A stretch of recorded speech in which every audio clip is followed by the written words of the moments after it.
Sekarang kita berada di Wih. Wang Sai Tong Waterfall dan berkayak. Okay, kita 7 orang daripada Unimed. Nama sikit sebut. Ha? Nama sebut. Saya, Afnan, Aiman, Prof Wad, Prof Udah, Khairuddin dengan Aliza.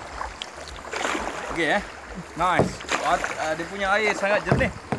Sekarang ni ada beberapa insiden telah berlaku tadi. Ada satu kayak terbalik. 2 kali balik ah. Dua. Prof Fuad dengan Prof.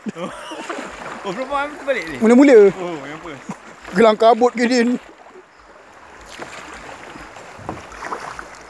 Oh, nice baik gambar macam ni. Nah, kat depan ni kita mandi jap.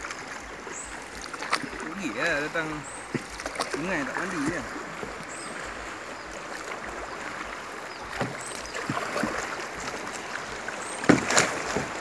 Oh tidak. Wow. Okey. Wow. Tengok dia punya sumber air tu daripada sana baru.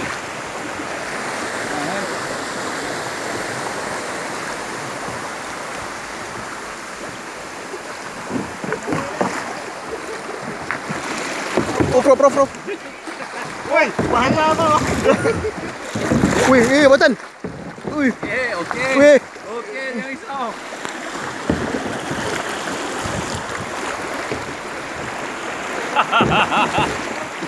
Video ke? Dia. Aku ada kusuhat kayak mah. Oh, ya. Yeah. Nampaknya orang yang di belakang tersekat di arus. Dia bertenang.